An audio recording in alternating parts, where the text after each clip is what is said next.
Yes, guys, welcome back. Welcome back to another live stream. Welcome back to another review. This one is the Hangover review where we're going to be talking about that game from 24 hours ago that I know no one really wants to delve back into and talk about, but we're going to delve into it and talk about it again because that's going to help us calm ourselves and that's going to help us move forward as well. We've got Craig, we've got Scott. The links are down to all of their channels and to Scott's Twitter as well, so check it out and smash the like and subscribe button if you guys haven't done so already. And we're in a slightly more optimistic mood than I was initially when I made this video because Spurs have bottled it yet again. They've drawn 2-2 to Newcastle. We're still in fourth place, which was the one thing we were worried about because we were potentially looking at being sixth place by Monday if results didn't go our way. We still could be out of the top four. It depends on West Ham's game. I think they've got Wolves tonight. Is it tonight or tomorrow? Monday night, innit? Tomorrow, yeah. So we need a result from Wolves. We might need a result from Brighton as well because I think if Manchester United get a win in that game too, then we can forget about second place unless there's a massive bottle drop. We also need to whoever's playing Everton to do a job because they've got 2 games in hand and they're 5 points behind us. Oh, really? Okay, who's Everton got this weekend? No, they've got Crystal Palace tomorrow, so Monday's turning into a big day for us as well. Yeah, but we got Crystal Palace next week as well, so we can double up on that. Big up everyone who's locked in as well. Smash the like and subscribe button if you guys haven't done so already. First off, anyway, Scott, how's your weekend been? Because we haven't spoke yet. I'm vexed. I didn't get to watch the game live. I was at work. Went on my break to check my phone to see. Oh, we just lost 5-2. That was fun. Then after I finished, went online, looked a bit more, saw how bad it was. Watched the game. Literally just finished watching the game just before we started.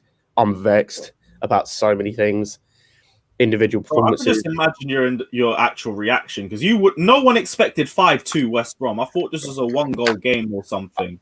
It's not even that. I could accept it as well if this was a West Brom team, right? Or if this was any team that had come out and had just played us off the park, which they did, to be fair, in some aspects. But if all the goals they scored, I look at and go, you know what? There's nothing we can do about it.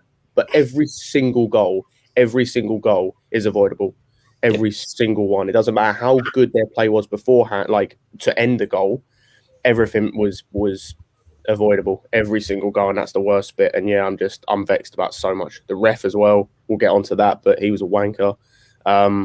Just the whole performance from the team. The only person I'm not vexed at is Tuchel because I thought that I've seen some complaints against him, but I thought there was nothing he did wrong apart from maybe the substitutions, but that's a maybe. Yeah, for me, like the only thing I could get with Tuchel is that if you weren't happy with the lineup, but even if you weren't happy with the lineup, I understand the reasons for it. The only thing I'm not happy about, and it's like a minor thing, is we could have had Olivier Giroud play this game, especially with the amount of crosses that we had in the squad. It was screaming for someone like Giroud to actually gobble up those chances. Maybe even a Tammy, but this is hindsight. And I'm not saying Tammy in terms of aerial abilities because there was a lot of low crosses into the box as well. And that would have suited him a little bit better. But that's my only thing, and that's more of a nitpick. I understand the lineup. Hindsight's 2020, so I'm not really going to get at Tuchel for any of that. We will talk about the goals. We'll go in goal by goal because there's howlers on nearly every single one of them. But Craigo as well. How's your weekend been? We didn't speak either yesterday. What are you saying?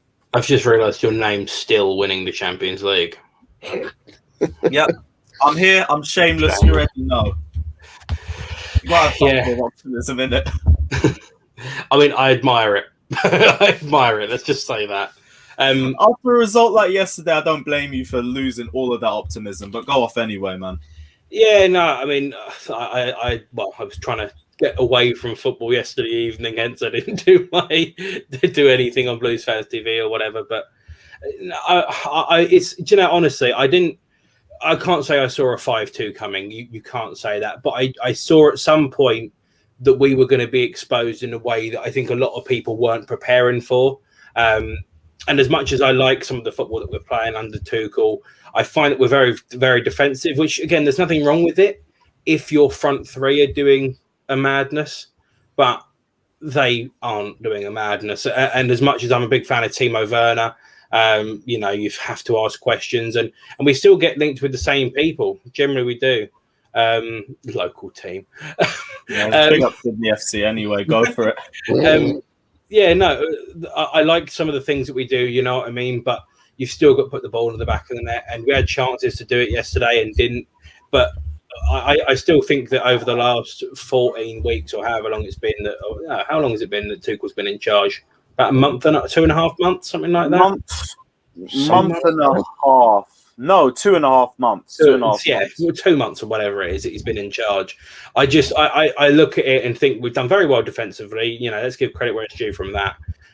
But a unit like West Brom, of course, having the extra man helps, and we'll come on to the red card decision. But I was just frustrated because it's still the same thing that I've seen for weeks, which is this game could have been a lot more in our favour and it could have been a lot more controllable, shall we say, had we have had the threat of being able to score up the other end, which is just something we've lacked for a long time. Of course, it gets harder when you go down to 10 men, but, we still should have been looking to do something. Bearing in mind, when we went down to 10 men, we did have a goal lead. So, yeah, I don't want to blame Tuchel. I'm not going to say that, and people are going to probably say that I will when we talk a little bit later on. But I just want to see more from the players. I really do. And if they're not doing it, they're not cutting the mustard. Thanks very much, but bye.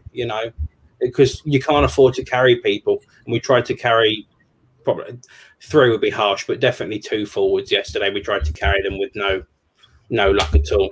We didn't have a hope. Yeah, and then we made it harder for ourselves, the red card, because then we went and took one attacker off. We were down to Pulisic and what's his name, Werner. And then it was Mason Mount and Werner for the second half as well. That's half the reason why I understand it. But same way, like we talk about this every week, that we aren't clinical. And it was jarring as well seeing West Brom have 7 shots on target and score 5 goals. Yeah, and it's like, if we were this clinical, we'd never have any of these problems.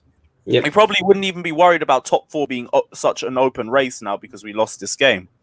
But that's just something that comes into it. Like, for me, it was a team failure from start to finish. Like we already said earlier on, I think it's only Azpilicueta, Christensen, and Mendy that leave this game with any sort of decent praise. The rest of them all had howlers. I'd say it's only one of them personally, maybe 2.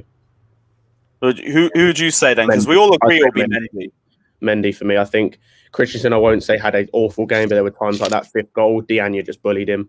Him. The 5th goal. I thought that he was the 5th goal, the last goal. He got bullied. Diagne held the ball up, played it to someone else who played it in behind, and Zouma's positioning was awful, as we have come to expect.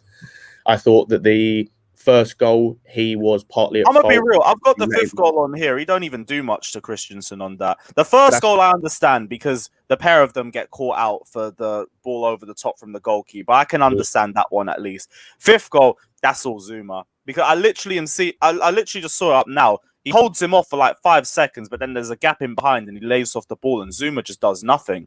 Yeah. I still think it's, as someone said, I still think it's a factor. I still think that he had some involvement in it. It's like the first goal. I feel Zouma was more at fault because the movement from Pereira was towards Zouma, but he still has some level of blame in the last goal. But as I said, I think Azpilicueta, maybe, I don't remember him doing anything particularly wrong, but it's we said the same thing when we were talking beforehand about Kovacic, where people have said he was the best player from our team. It's like, you probably did get like a 5 out of 10 rating. It doesn't mean you were good. You were just the less person on the pitch. Yeah, that's the same for me as well. Big up Paulio as well, saying sometimes there are bad matches. Maybe that's West Bromwich Albion for us. We struggled to a 3-3 against them with 11.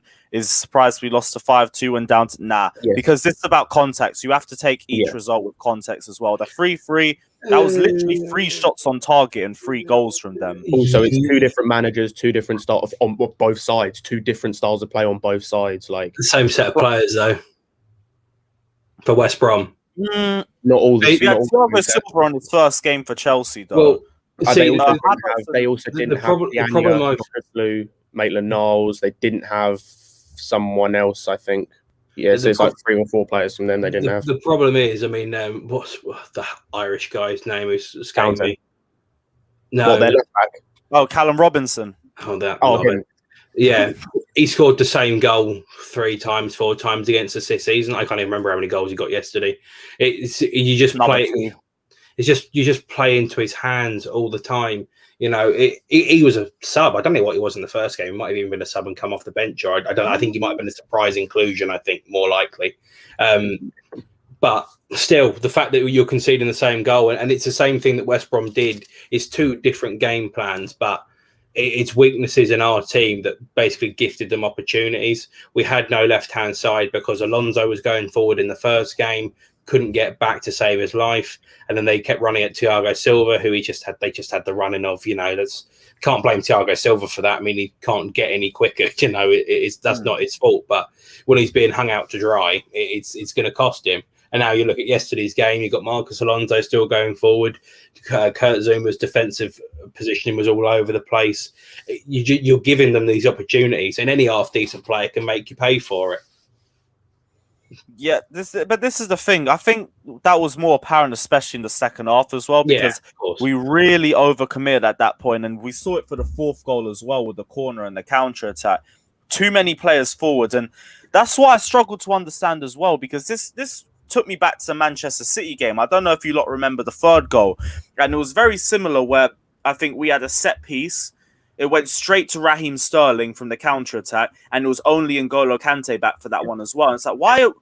Yeah. I don't know if this is game management on the pitch, because it's the same thing I'm seeing with two separate managers now, but we don't handle games the correct way, and that's probably why we play so pragmatic and why we try and just get one goal and try and solidify it from there, because the game management ain't good enough from these players. A big thing for me, and people say I'm a Lampard fanboy, is I understand completely that the manager is a big part of it, but the players haven't changed between these two coaches, and I'm still saying the same things.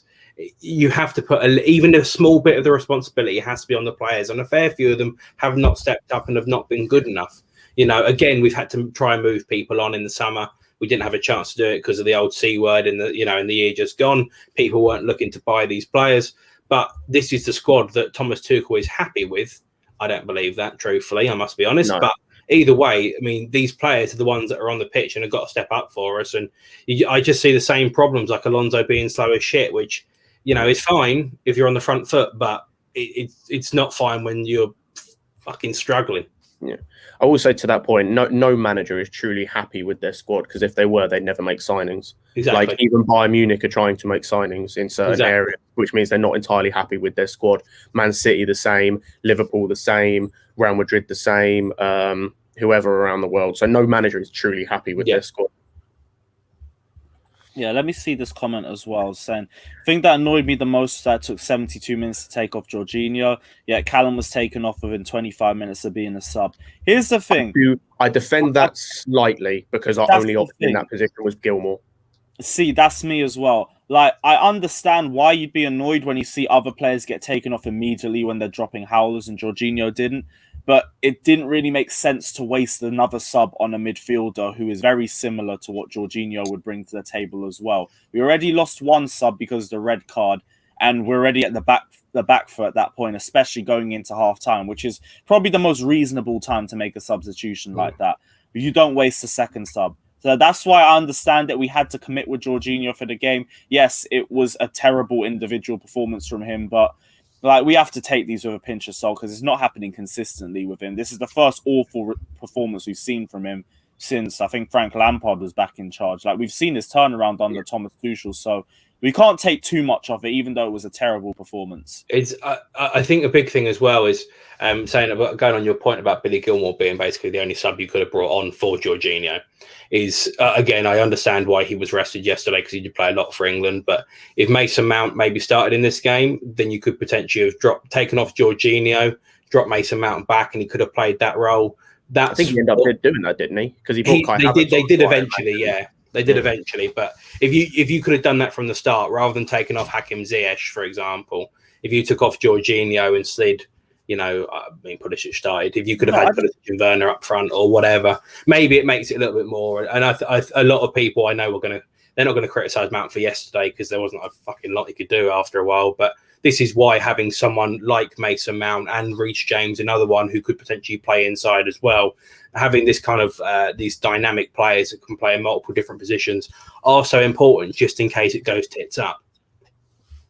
Yeah, this is the thing as well, and because you said Pulisic, it just made me remember as well. We had two subs by half-time as well, because Pulisic had to come off. So there was no chance that we could take Jorginho off in this game either. That would just wasted all three of our subs. So again, understand why we probably should have, but circumstances meant that we couldn't. So we were stuck with using Jorginho. And it's a shame that he had to see out the full 72 minutes of that game. But He should have come off a bit earlier, but that's because of the red card and everything. Pulisic as well. I genuinely don't remember who we took him off for. It was Havertz. Of course, Havertz came on. That's what I was saying. So I imagine Mount went in because I only watched it in the second half. I couldn't even remember. I switched off by that Mount point. Came in for Pulisic at half time. Yeah. Straight into the second half. Yeah. And Pulisic is another question in itself because I thought he was our best attacker before the injury happened. Not saying much, but I know it's not saying a lot, but he was the only one that looked like he was doing anything with the ball. Again, you have Hakim Ziyech who just stunk up the pitch for 30 minutes. I will say he had the thing with Ziyech. He did have a couple of good moments. There was the cross he had outside the foot, which Alonso's just standing offside for. Like that was it. And then there was one other that he had to Alonso, but again, Furlong as well, I will say, for West Brom had an amazing game against Alonso. He knew exactly how to handle him. But Hakim Ziyech had a good few moments, but again, like you said, those moments were overshadowed by poor moments of just simple play, like not being able to hold onto the ball. And this is a team thing in the first half, just sloppy passing, just no sharpness to it, trying to force stuff that just wasn't on. Like I saw Alonso try to play a ball inside where he just hits it as hard as he can. It goes straight to a West Brom player. It's like, if it's not on, don't play it. Yeah. The other team can't score if you have the ball, so don't try and play a pass that's going to possibly lose you the ball. But yeah, I thought Werner was okay. The main thing I thought Werner was okay, and again, he had decent movement. I just thought that West Brom perfectly handled playing against us in terms of an attacking sense. They didn't allow us a lot. The most we got was the 2 goals we scored, which one was a rebound off the post from a free kick, which was and a good anticipation from Pulisic, and then the other one was the only time I remember us getting behind West Brom with Alonso playing a good ball back to Werner, and he had the composure to give it to Mount for an open goal. And those are the only 2 times I remember us truly threatening West Brom.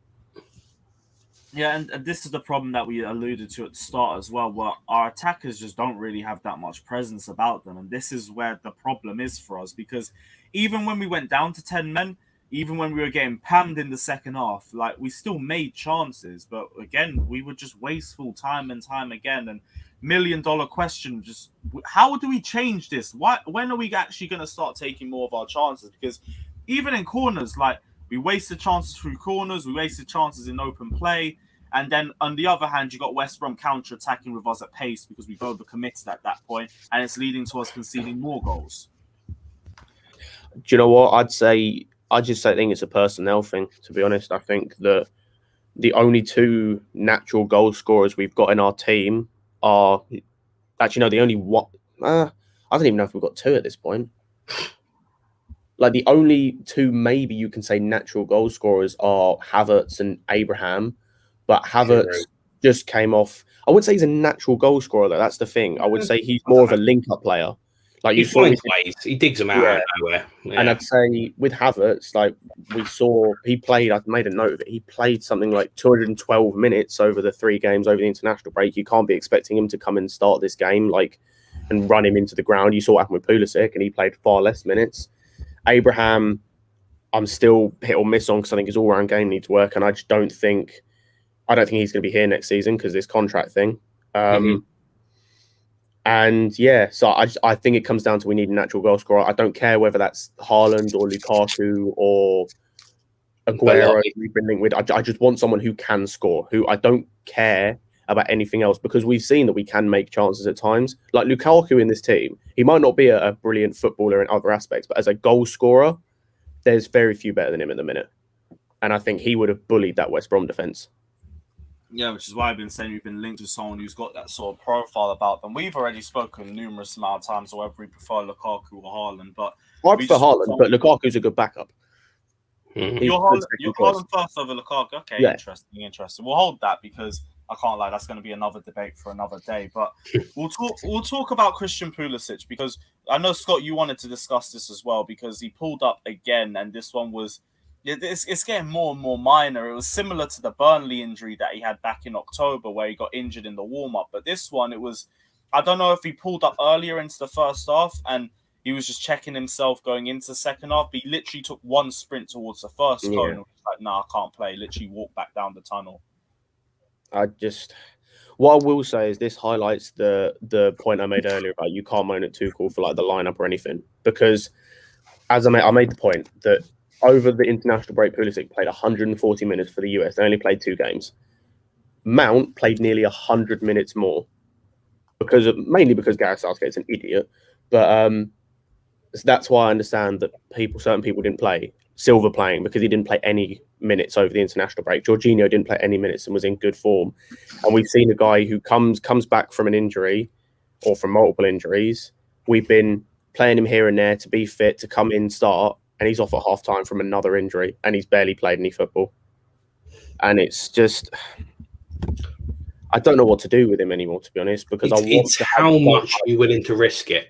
Yeah, I think it's I don't know what to do with him anymore because I like the player and I think he's got qualities that a lot of players on our team don't have. Like he takes players on more than anyone else in our team, bar maybe Hudson-Odoi, but I don't think Hudson-Odoi does it enough at times. But the injury problems have started to become a worry, and I don't know where we go from here with him, to be honest. Do you feel like it's a case where this is just going to be something that haunts Pulisic for the rest of his career, or do you think that there's hope that we could actually turn this around with him with a bit of patience? Because for me, I'm going with the patient game, and I've gone with that the whole season. That's why I've said minimize this guy's playtime as much as we can so he doesn't get these injuries as regular. But there has to be a point where that stops as well, because he is still a 50, 60 million pound signing. We bought him with the muscular injuries, with the idea that potentially he'd be able to work himself out of it. We're here now a year and a half into his spell at Chelsea, and he's got about 6 muscular injuries already. And it's getting to a point, and I still say I'll wait till next season, because I said I'd give him this season, and I have to stick by that, otherwise I'm a flip-flop. But it's just looking bleak. Craigo, what are you saying? I just think he looks like Robin. Generally, I do. You know, Robin was a great player for Chelsea. His whole career was just absolutely haunted by injuries. And the only time he didn't really have his injury problems was when he was at Bayern. But the time that he was at Bayern, he was like 35 years of age, or maybe not that old, but 30 plus. And he didn't really care at that point. And he's playing a league with a lot more space and a lot more openness. And he can turn it on for 5, 6, 7 games in the Champions League. And he looks like he's world class. But I just worry about Pulisic at 60 or 70 million quid, that, well, what we could basically get for him, that he's just really one of those players that really could. It's not. He's not going to cost us. Do you know what I mean? It's not going to be him that costs us, but it's what we could potentially do with that money elsewhere. Because I still think we need another centre half. We definitely need a new centre forward. We need a DM. Fucking hell, we need a DM. Yeah. Yes, we need a DM. That was about to be my next point. Definitely. And I just, again, I do really like him. I think, again, he excites me pretty much every time he gets on the ball. Do you know what I mean? Like, you always think, something could happen here. But if that's only happening every 6 months, then unfortunately, as much as I do like the player, it's not worth risking for it. I mean, hopefully we can get him all going, and hopefully it all looks better for the end of the season. But I mean, we had a couple of good games of him, then he disappeared. Then we had a couple of good games of him, then he disappears, and it's all because of injuries. And it just makes me worry. And I've just seen someone there in the chat say about Sancho, that could be exactly the same thing. Finding him from a league that's got so much space, comes to the Premier League and gets kicked up in the air every week. It's a worry. I don't know who the replacement is. I can't lie, but I just don't necessarily know if replacing a 60 million pound player with a 100 million pound player who could essentially be the same thing is that sensible? Honestly, I feel like. Go on. I was going to say, I think as well, it's the players I'm about to mention are different types of injuries, but we've seen in the past with other players where the injuries start to rack up a bit and it just becomes a thing. Like R9, we saw with his knees, they just became massively a problem from even when he was at PSV at a young age. Same with Aguero later on in his career, we're seeing Coman. Like, as soon as it starts to become a problem multiple times, you never really shake it. It's always there. And him being at 22, it's a young age to be getting these bad injuries. And younger than that as well. That's the worst part. This is probably 25th muscular injury in his entire career at this point, or something like that. Yeah. I will say though, with Craig's point about replacing him, if we do, the problem I have with what you said about Sancho or whoever is, if we replace him, we've got to get a similar type of player, which is a player that's going to take players on, and those players do get crunched. So Yeah. the one worry I have about replacing him is whoever you're going to bring in is going to end up getting injuries as well, just because the nature of that's the type of player they are, where they have to, I don't want to replace him with a player like a Hakim Ziyech who won't take players on as much. They'll try and create from deep because we've already got 2 or 3 of those now. If we replace Pulisic with a different type of player, we'll have one player in our whole team that likes to take players on. But that's the thing as well, because the difference between Sancho and Pulisic should just be the injury record at the least, because Sancho hasn't racked up nearly the amount of injuries that Pulisic has. One of the big things for me is about the style of play, because we've been very easy to play against for quite a while. We've just been a little bit lucky in the last couple of months that we've got results in games that maybe we shouldn't have. You know, we win a penalty against Sheffield United. That is a winner for us. We beat Tottenham via a penalty. There's a few other games I can think about penalties and really scrappy shit goals. But if you try and walk the ball into the net every single game, you're going to cause problems for yourself, because everyone's going to go, oh, they're just trying to walk it in. We'll sit nice and deep and cause our own problems to them by actually doing minimal, you know, and then you're trying really, really hard to go over the top. And the only worry I would have about Sancho is he the same thing? I'd be all over signing Sancho to replace Pulisic completely. But then that means the number 9's got to change. It's got to be someone bigger, because Eden Hazard made these lovely, nice little runs.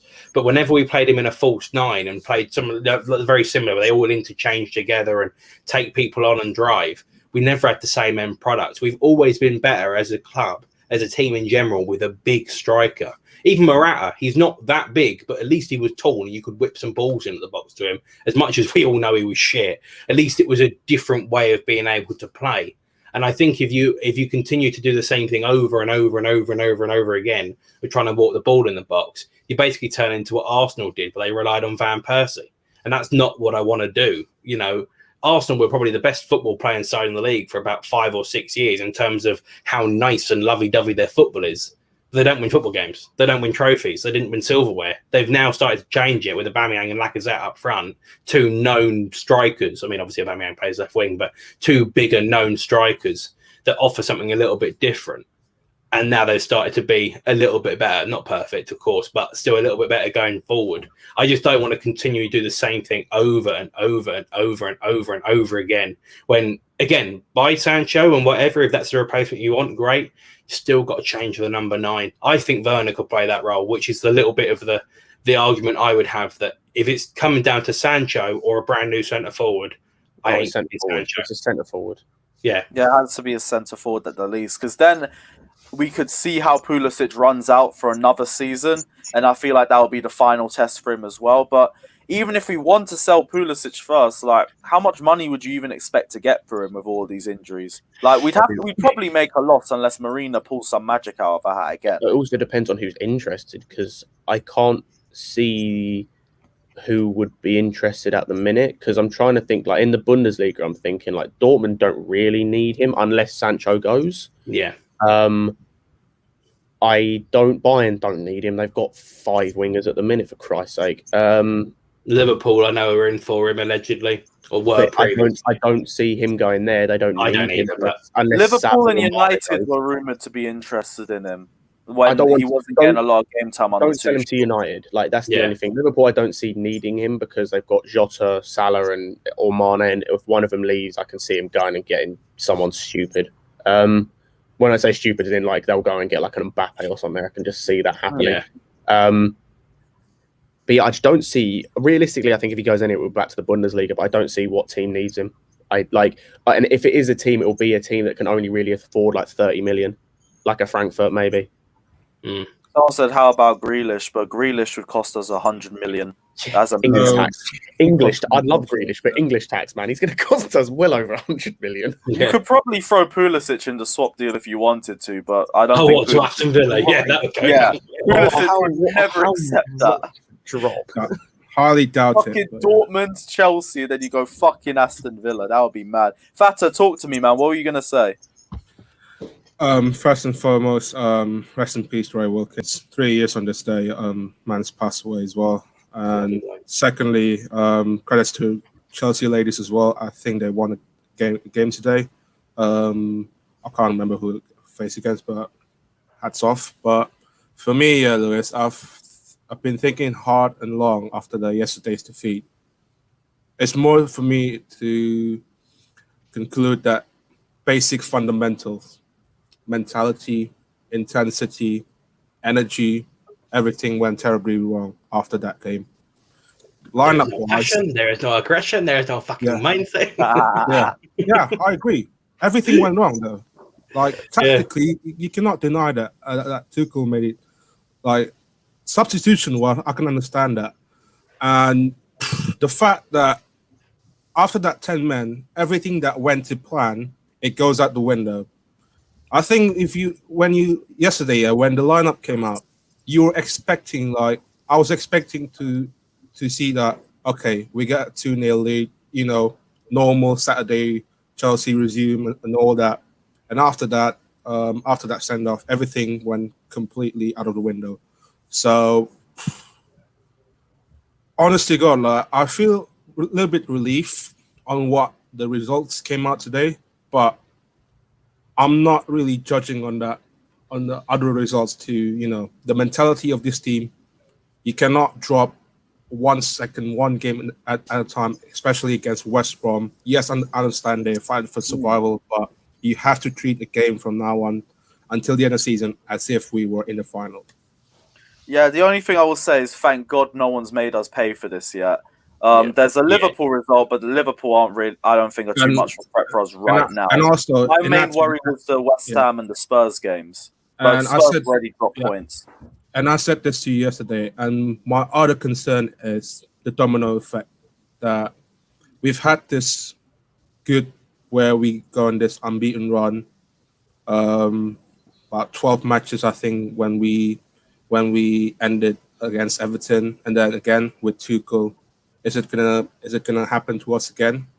I'm not sure, but yeah, man, it's a little bit worrying sign. But I'm pretty sure Tuchel know what his plans are.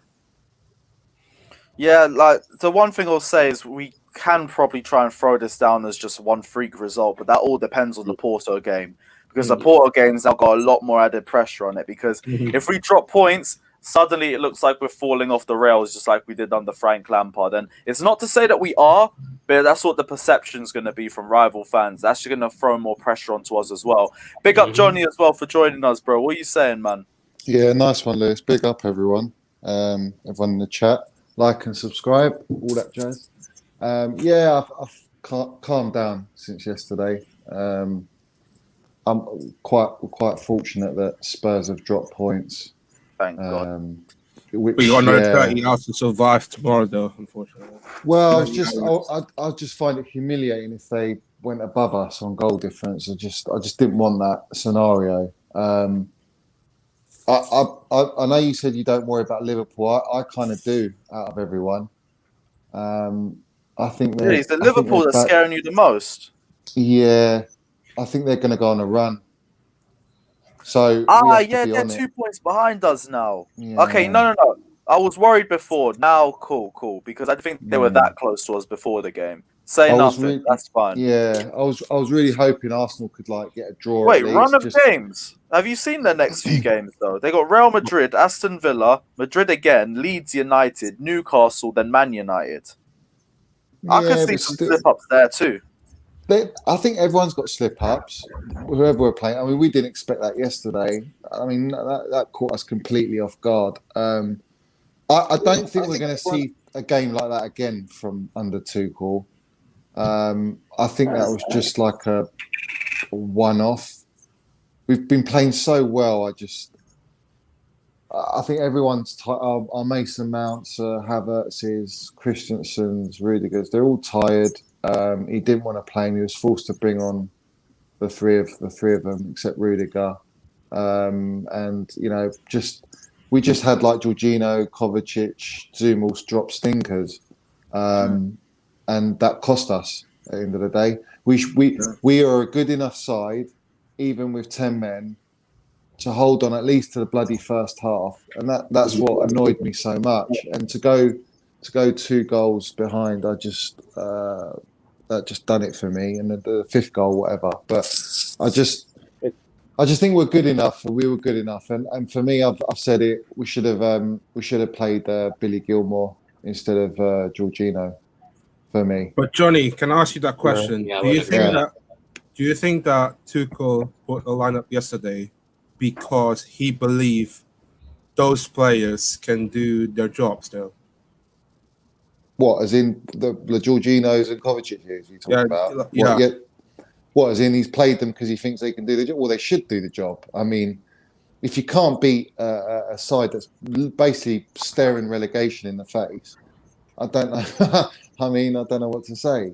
I just think it wasn't like, you can play a game and there's a few players that are off, but we had too many off in that game and it cost us. And in this league, we know it doesn't matter who you play, you'll get punished. Look at flipping Spurs today. They shouldn't have drawn that game, really. But they did. Harry Kane could have had a hat-trick. So it's literally fine margins. I just feel that Tuchel tried to do a Sheffield United job, come back from playing Letty during the week, a high-intensity game. They've all come back from internationals, so similar circumstances in a way.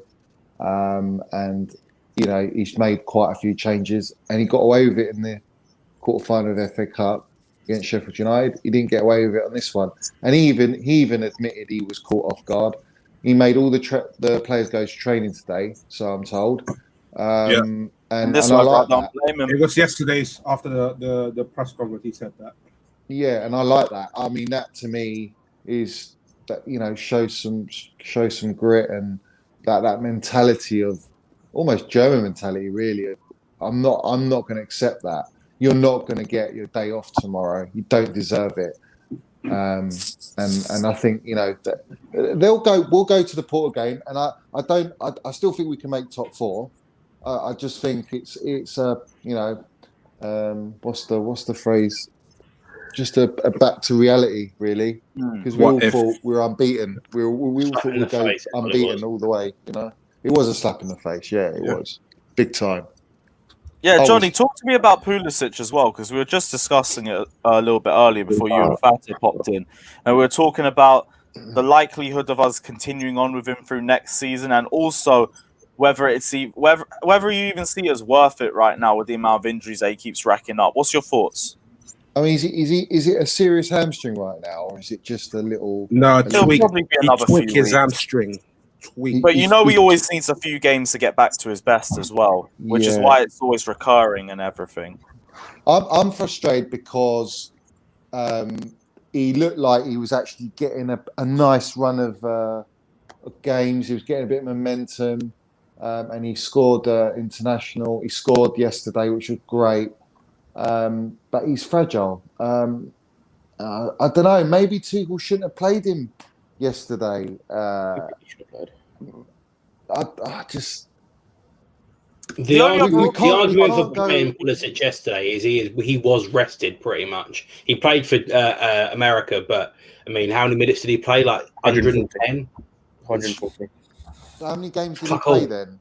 Did he play full 90 minutes? He played a full 90 minutes once against Northern Ireland, the first one. Yeah, no, the second game he played a full 90 minutes. The first game he came off after 60 minutes, I think. Yeah. Oh no, he came off after the first half. It was the same as today. He came off after the first half. See, it would have been nice if he had that switched round for the States. So he had the first game was a 90-minute job, and then I think he would have been all right, bit fresher. It was a physical side yesterday. They were physical, and that you've got to expect with Pulisic, he's going to get taken down, which he did a few times, and it's cost him. But he's just so good when he's fit. He's so dangerous. It's just the same thing. Is are we willing to risk it? We all looked at the Eden Hazard transfer, and unfortunately, it hasn't worked out in Madrid for him. But we all look at that and think we made 100 million quid out of that, and he could. And if what happened for Madrid would have happened to us, we'd have all been kicking ourselves that we didn't go and get 100 million quid for him. Not saying we're going to go and get 100 million for Pulisic, but. Yeah. At certain times, I think you do have to bite the bullet as much as we don't like to. It's not only Pulisic, it's a few players as well. It's just how much are you willing to risk for it to not work out. It's a very fine line. It's not something that's set in stone. It's a tough decision to make because he's young. He's still like 20. What was he? 22 now. He's still young, and he's had quite a lot. Like I would probably go with see how the end of the season goes, but I would give him one more season. I think he generates us so much money as it is as well off the field. But what he gives us, when he is fit, like we've seen back in last season, when he is fit and he's on a roll, he's a deadly, dangerous player. And I just don't want to lose a player like that, because I think apart from, I don't really know of many players like Pulisic. I mean, you can look at your Sanchos and players like that, but Pulisic is still slightly different for me. He's the most Hazard-esque player that I've seen.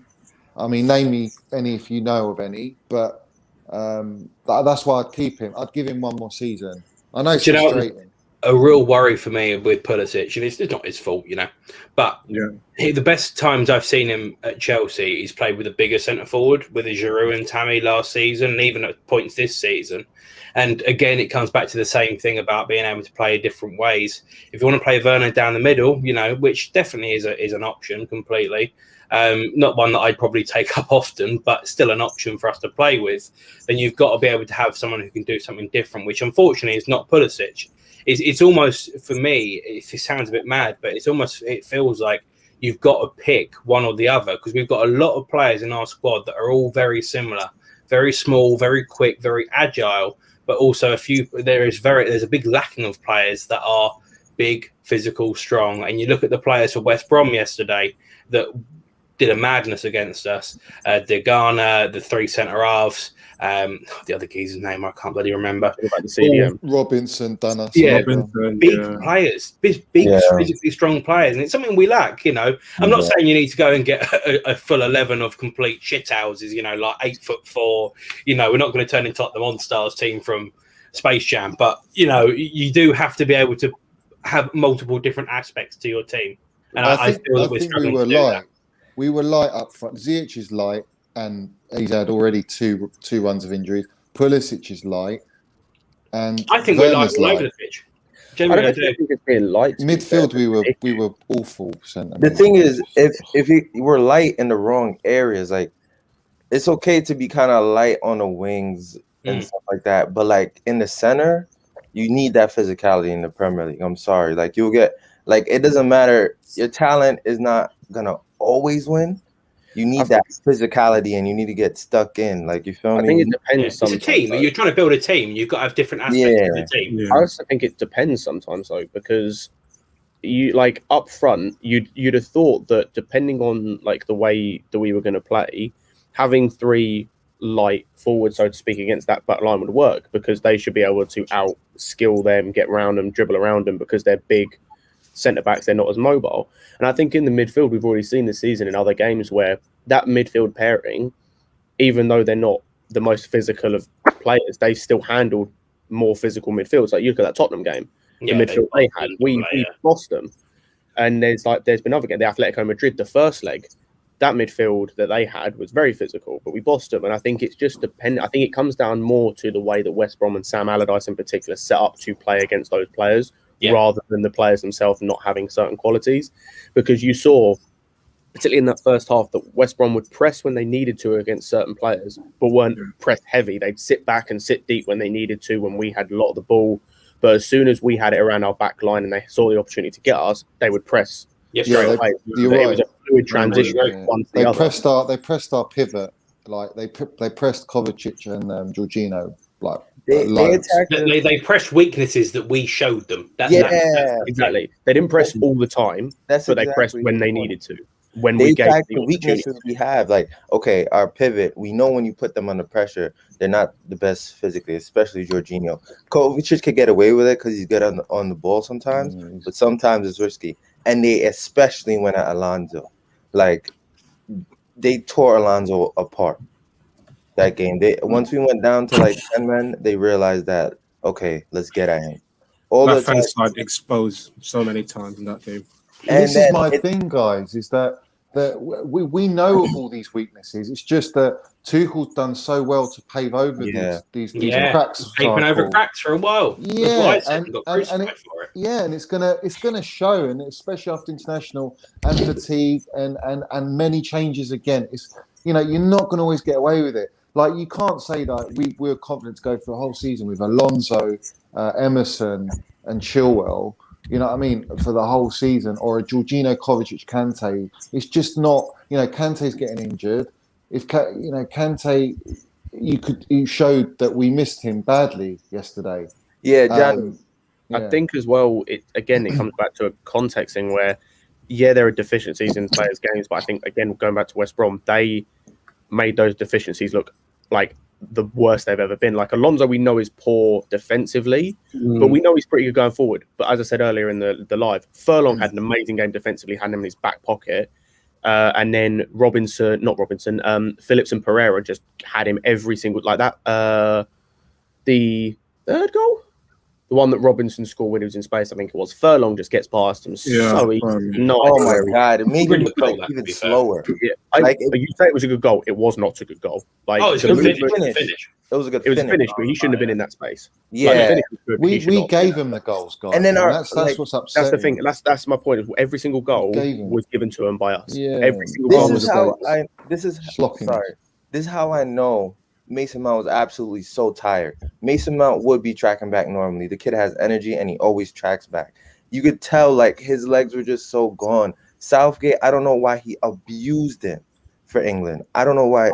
Because he's one of England's best players. But he showed that all 90 minutes. Some of those games, like he could. Well, to be fair, the San Marino game he came off at half time.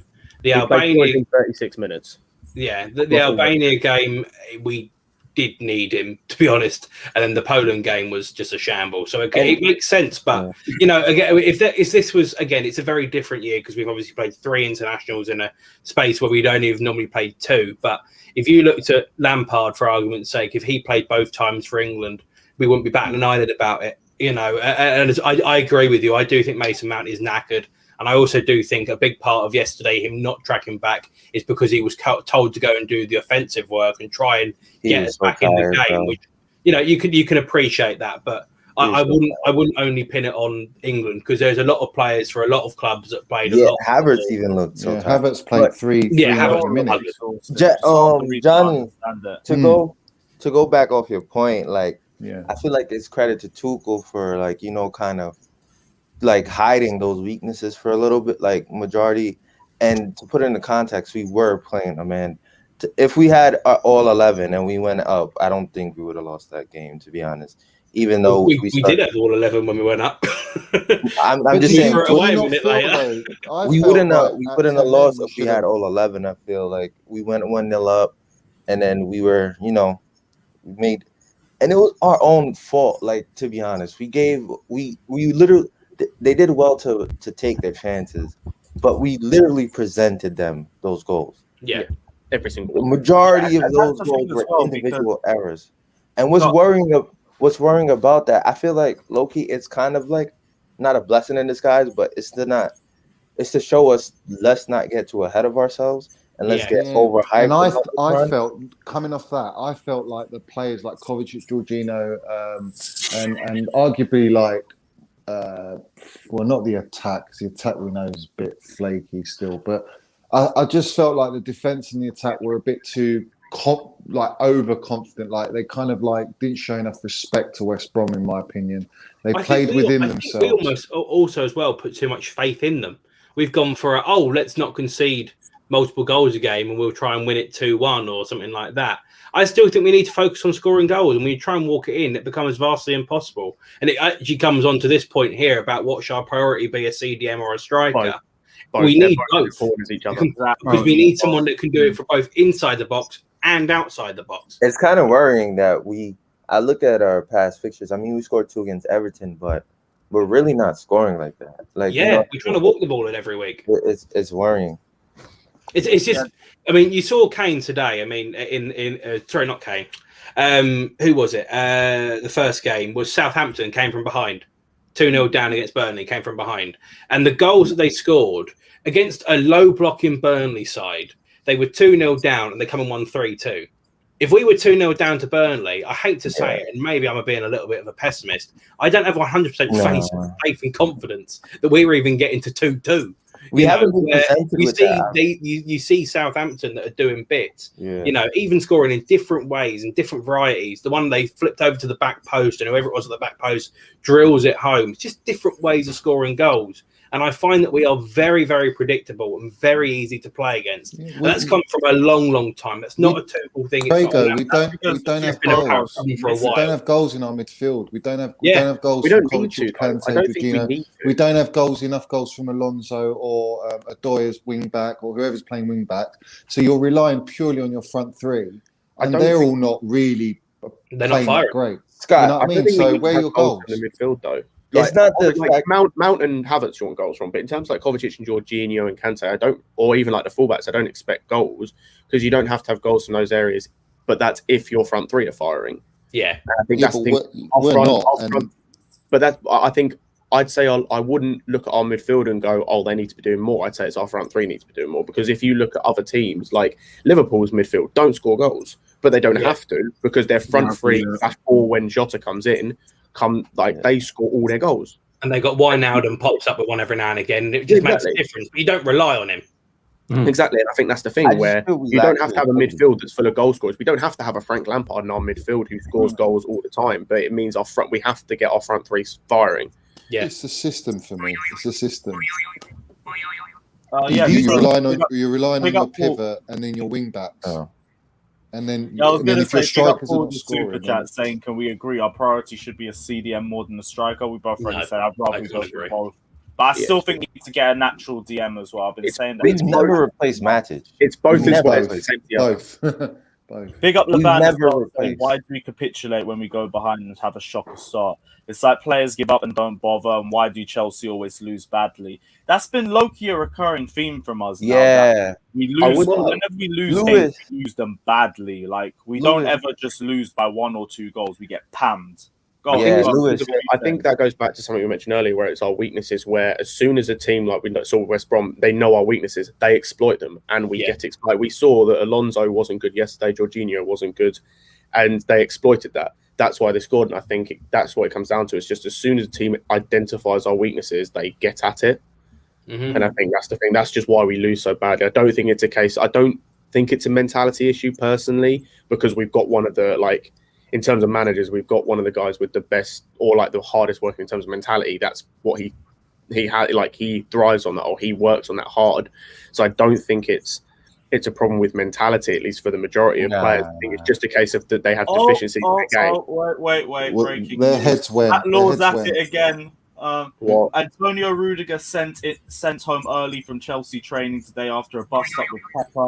Tuchel warned his players not to lose their heads after the 5-2 defeat to West Bromwich Albion. Fucking hell. With who? He didn't even fucking play. Neither of them played. But wait, why is he going at it with Kepa, though? God knows. Kepa's a knob. I'm literally just finding out this now. Literally just seeing it now. So, but guys, what's doesn't make any sense. I have no. But to go back off that, even that though, it's been a recurrent theme where it's like I kind of question, multiple managers have said the mentality of the squad is questionable. If it's going good with us, it's going good, but those difficult moments when you need real leaders to pull us out of stuff, and we kind of lost it in that 5 minutes. At the end of the half, when West Brom scored, all you needed to do is shepherd that, get into halftime. Because we were 1-0 up still with that 10 men. You know what I mean? We are good enough to hold a 1-0 lead against West Brom. The thing is, they scored that goal and they got confidence. They were like, okay, we could score another one. And once they scored another one, it was just too easy for them from there. Johnny said that. A slight part of it, I can't say it's all of it, but your 3 leaders on the pitch yesterday, basically three people you could have potentially had as captain were Dave, Thiago Silva, and Jorginho. Well, Dave is not the perfect captain. He's just Mr. Consistent. He's not loud. He's not energetic. He's not in that terms. He's just reliable, and there's nothing wrong with that. Yeah. But then you've missed out on Thiago Silva because he's gone off because he's been wrongly. wrongly gone off, which we'll probably You talk think about. it was wrong, though?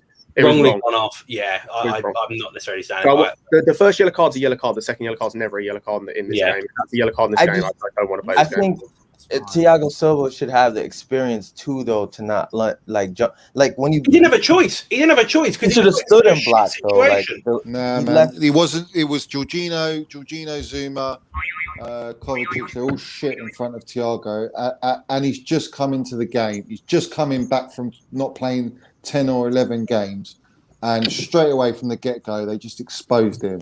Yeah. And and that's not his fault. His experience and his knowledge, he got into those positions because he knew what could happen after if he didn't make that first yellow and the second block. And the leadership from Jorginho after the shocker that he had was completely out of the window. Yeah, And when man, that he's went not off, he captain. literally relied on Dave Yeah, and then yeah. Mason Mount when he came on to try and have some sort of leadership. But Yeah, absolutely. it was too far gone by then. How can you expect?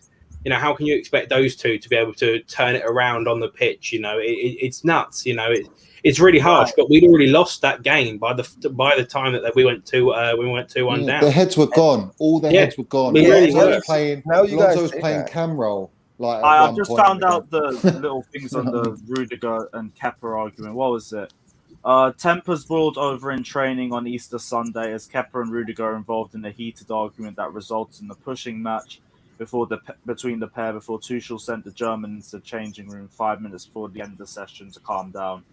Sources claim the argument was sparked in a small-sided game, which defender Rudiger went in late on Kepa, who reacted, and the heated argument escalated into pushes and shit. To be fair, probably doing us a favour. Reece James and Azpilicueta were also said to have been involved in an exchange of views in the dressing room immediately Who? after the game. Azpilicueta and Rudiger James. apologised to Kepa on his own later on. Oh, there's fucking nothing. It's nothing. Yeah, it's I'm just glad I the didn't media hyping something up because we've lost our first game. Yeah. They're trying to Yeah. show They us want to up. feed off that. It's nonsense. Man, that's he literally says it got resolved that same session. It's a load of arse. That Yeah, happened- why Yeah, would that bring it happens a out? lot in Why- training. why- It really Yeah. does. We want to see that in training anyway. We want to see them fighting. The and mentality, yeah. competitive. How many man. gives a shit? How many times have we heard that about Arsenal this season or last season happening? Yeah. And it's nothing. It means nothing. Yeah. And like going back to what you said, Javi, about the goals, I don't think that's a mentality issue, because I think going to what you said about the managers, we've not completely overhauled the squad, but we've added so many new faces and got rid of other faces that you can't. I don't think there's a mentality issue, because otherwise you've got at least like 30 to 40 players with the same mentality issue. No, but the same problem. figures, Yeah. though. I think just in that game, in that specific game, there wasn't anyone who took like your leader. I was. agree with that. They lost it in this game, but going like if you look collectively and from our past sort of like 14 games, the mentality's there. Like everyone wants to win, everyone's on the same boat. I just think in this game when we needed someone to dig us out, our Mason Mount did it last time we played West Brom. He didn't start. He's knackered. Havertz didn't play. I think if those two were fit, like not tired, and they started, I don't see us losing that game. I think like that's how it goes for me. Scott, it's not the new players or the youngsters. It's those players that have been here for a while that we're looking towards as sort of the senior figures, your Alonsos, your Jorginhos, your Azpilicuetas that have been the constant throughout those managers. But they haven't, though, because this started from Conte and Jorginho. Alonso, I can agree with. Azpil wouldn't say has a mentality issue. No, otherwise, why would you it's like Jorginho wasn't there during Conte, and there was the same problems. And this is what I'm saying. Like the thing from Sarri, I'd agree, but we saw it with Conte, and these aren't the same play. Like we've seen players moved on, or we've seen players that have either who have gone from being starters to being further down the pecking order, where even if they did have a mentality issue, I don't think it would be as big a problem on the squad because they're barely involved in the squad. Let's be honest as well. A few of those players would have been moved on if we would have been able to sell people in the summer.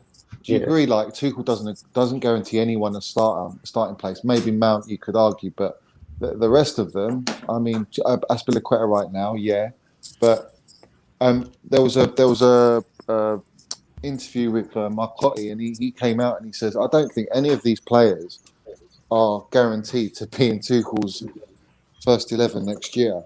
The only one he said that would be guaranteed is Mason Mount right now. I think there are a few just because of how I imagine him playing, and you can't obviously overhaul the whole squad. So like Mendy, Dave, I think actually no, Dave. If we play a back three, I don't think if we play a back four, Dave will start.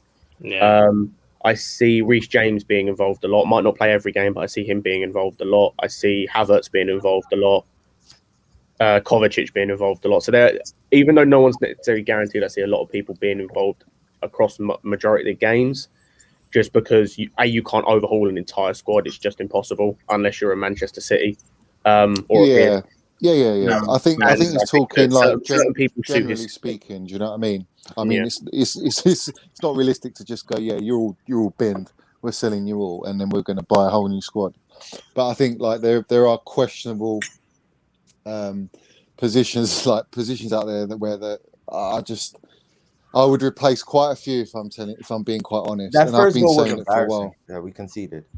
All of the goals were like every single one was a mistake from players. Like the first one is Zouma and Christensen, mainly Zouma, but both of them because they don't read the flight of the ball or the run.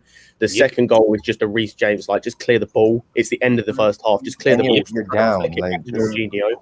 The third goal was a mixture of Alonso and Mount. Mount doesn't track the run. Alonso gets beaten far too easily. The fourth goal is just a counter where Mount doesn't clear it, and no one, for the love of Christ, no one tracks a guy jogging from the edge of his goal. He was basically on the friggin' first post, and he scores. Yeah. And the fifth goal was a mistake from Zouma. Just doesn't know where. Just ran off. Basically, left hand side exposed. It's every single one. That's like what you guys call like when you're in a year like 10, 11, 12, 13, learning the basics of the game. Like running off your shoulder, clearing, tracking the flight of the ball. You play for Chelsea. Like the problem is with Zouma, this is we've seen this before. The minimum goal for Southampton. Exactly the same. Doesn't know where he is, doesn't know where his defender is. It's a straight ball through the middle. This is not a new thing with Zouma. He's brilliant in the air and he's good in certain areas, but positionally, he is awful. He has no positional awareness. He's also not good one-on-one to me. He gets beaten far too much. He's not that bad, I don't think, if he can get it properly. But the only position is often wrong. A recovery tackle, he's good at. But if you look at Ruben Neves, Aubameyang, anytime you go at him one-on-one, it's very easy to skin him one-on-one. I would. Yeah, I totally agree with that. You cannot fault AC High for all the goals that we concede. You can fault him for some of them. You can fault him for it. Like, I wasn't even going to drop a C prop, but go for it. You can't. It's like you have to play a leader next to either. Or like you can't have Christensen and Zouma. It has to be either Zouma or like a Thiago Silva or Christensen. They're like they're not. You feel me? They you need a leader. That's ridiculous. Fuck it. Sorry, go on. What are you saying? No, just saying. You just need a leader next to either one of them. Like the moment, like someone look cool. AC High is the leader for next season. And is he really a leader though? Let's be serious. He's not. I mean, go for it, Fata. This is all you. Go for it. Even Lewis doesn't want to go on with this. Like this. I'm not. He's fucking hiding. He's not in the same way a Rudiger or a Silva is, where they'll be vocal, they'll be making sure that everyone's on it. He'll be more like a Dave, where it's a lead by example, or like an Aubameyang, where it's a lead by example of what he does on the pitch, rather than like a communicating. And that's the problem. You can do that if you're like a striker, or you can do that if you're an attacking player. As a defender, you can't really do that. You have to be vocal. Vocal. We have got one number one centre back, and that guy is 36 years of age. There's not a problem with that. There's not a problem at all with it. But you just have to be able to play to their strengths.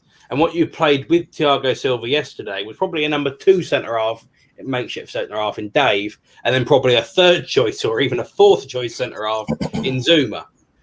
So the fact that our number one goes off, then you had basically three number two or even a number three centre-half playing together. Funny enough, it doesn't work, which it's not that shocking, honestly. If you play Rudiger is a solid number two centre-half, along with Christensen and Azpilicueta, they probably complement each other quite well. Azpilicueta can go forward, Christensen's fine to play the ball out, and Rudiger can go and get involved and do the physical stuff.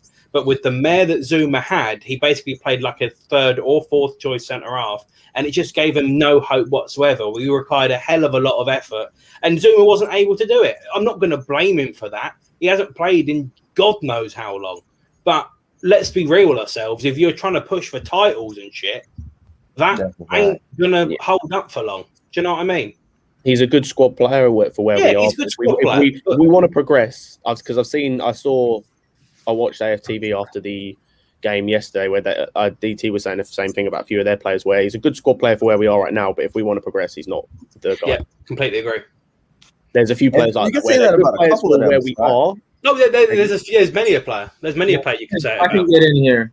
I was hearing you guys talk early on, and the biggest players I would say that are about are the midfield pair, midfield two, Kova and Jorginho. That are what? They're not good enough.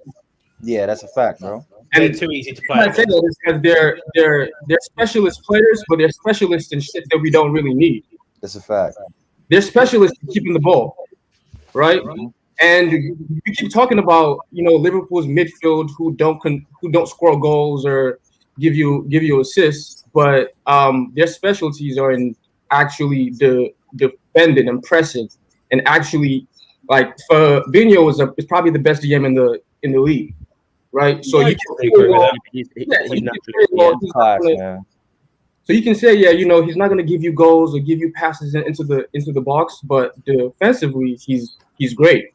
You can say the same about even Henderson. Henderson gives you crosses, he gives you passes into the box.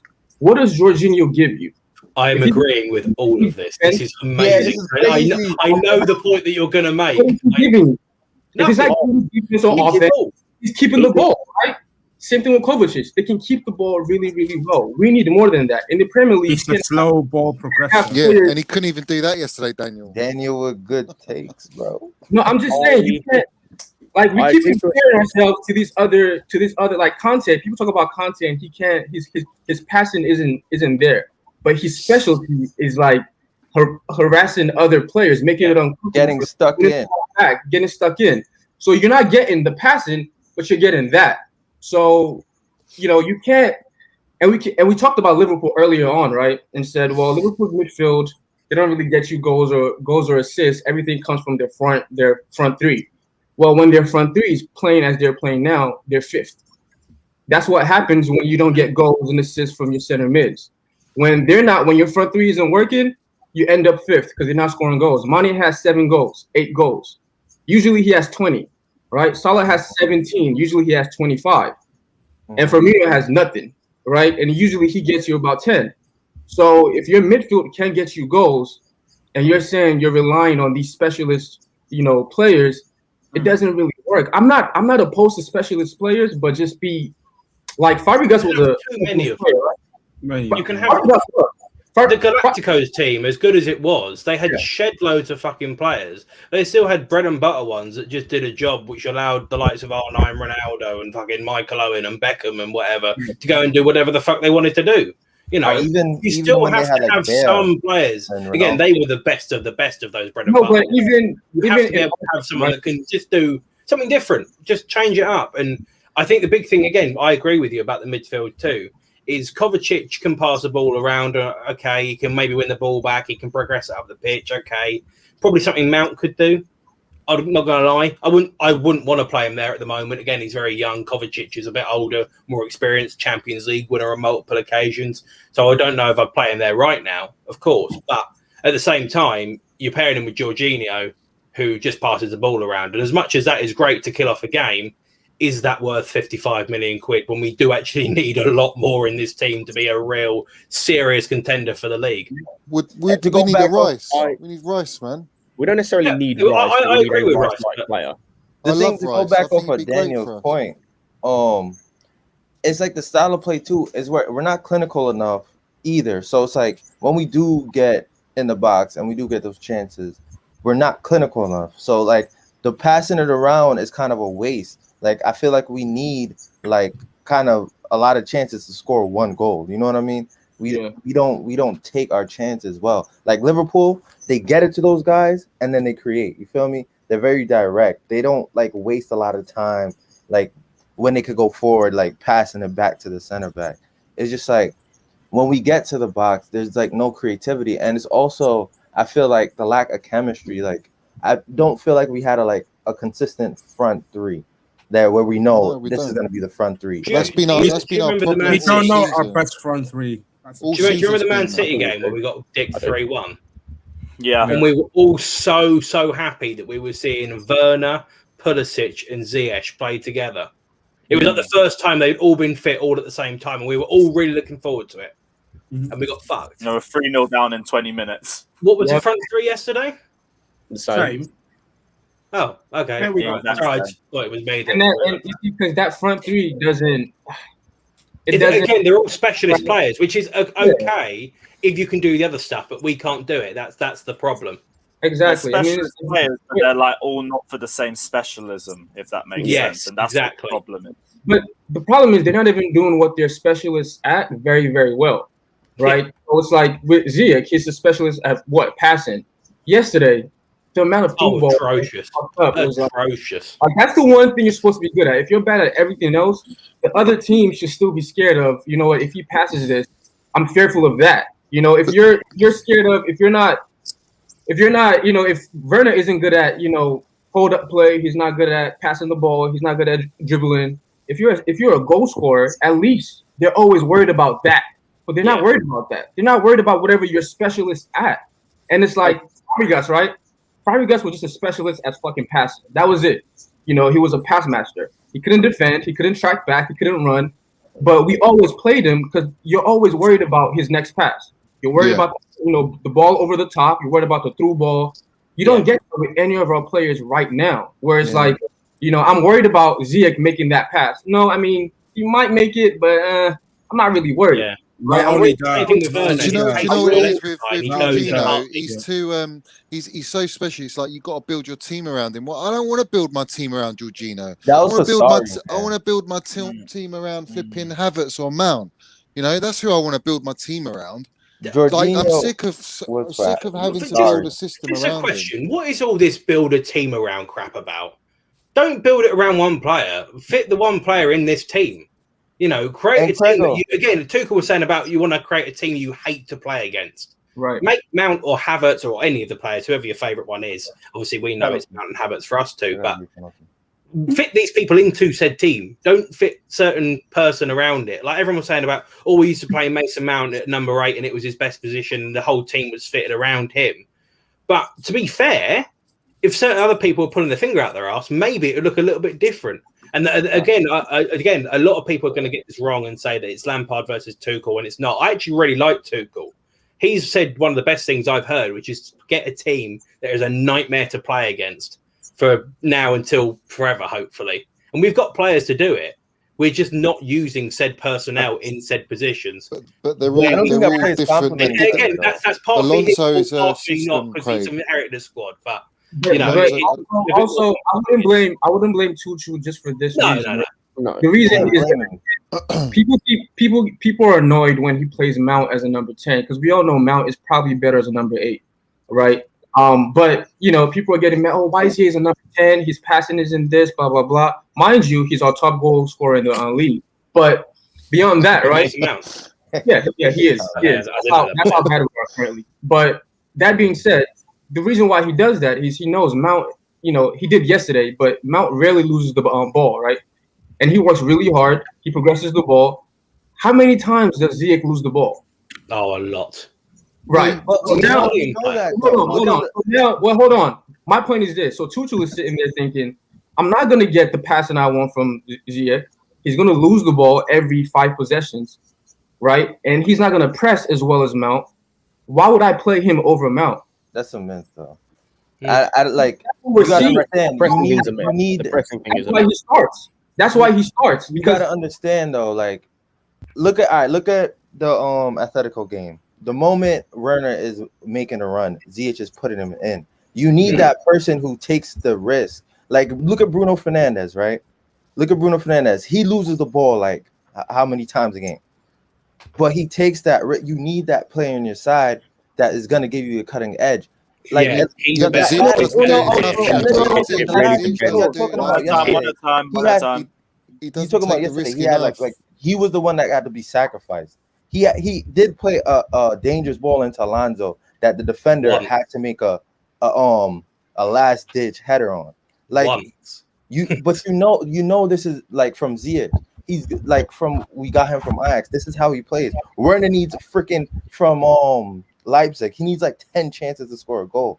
It's just we don't create like enough clear cut for we him. don't create chances and opportunities that suit our players. That's the thing. Again, who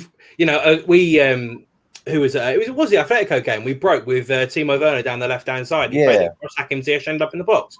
There was a shed load of space.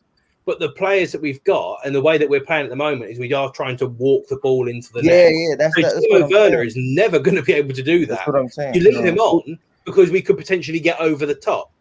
But that's not a player. Why didn't he play Giroud yesterday? Why did he put Werner as a That's the only thing that I had against Thomas Tuchel's lineup. That was clear that Giroud should have started. But it's nitpicking for me at that point. And even with all the other circumstances, I can't take too much into it. Everyone asking about the Matt Law news. We have literally spoke about half an hour ago. It's a complete no story. Like there's no point even discussing it. Players bicker after a big loss. Like it happens. If anything, that's what we want to see from these players after a result like that anyway.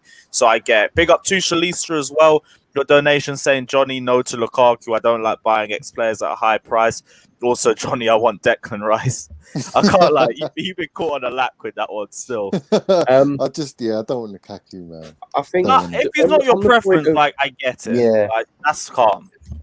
I think on the point of 3 minutes a lot as well. Right, go on, Scott. For me, I'd prefer Lukaku, but again, preference. It is what it is. 100 mil though, Lewis. We're getting him at 27 too. I know, but Haaland's going to be 150 mil, and we're going to demand more. Yeah, but he's 20.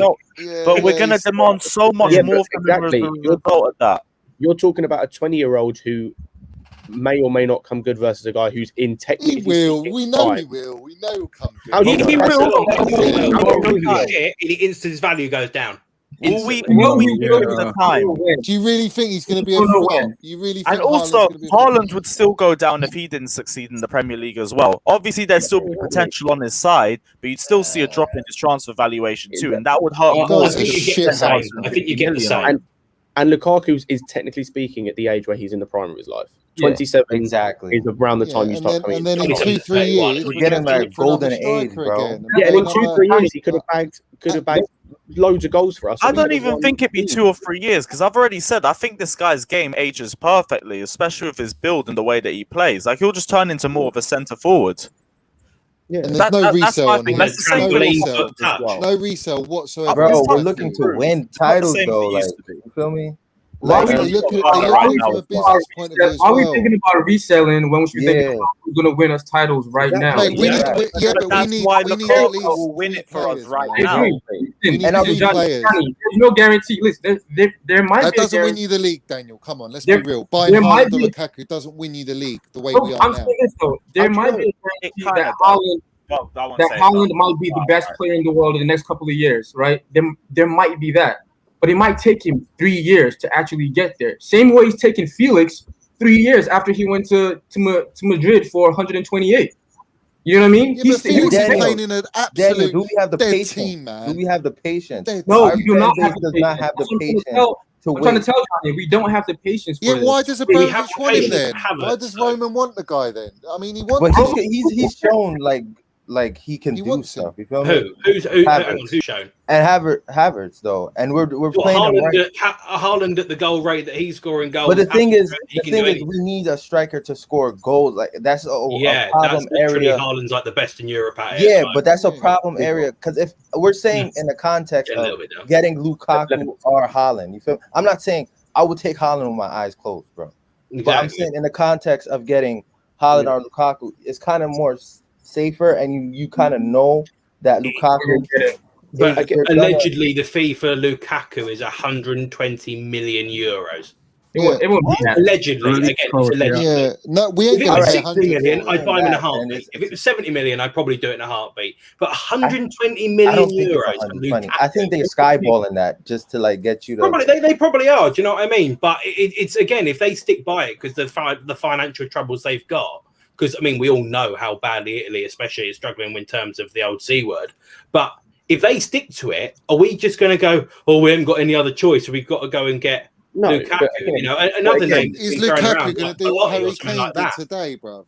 Today, Harry Kane literally got 2 chances, just executed them, both of them, just took them. Lukaku's a finisher, bro. Yeah, Don't- but is he as clinical as like Harry Kane, bruv? Yes. Lukaku could turn.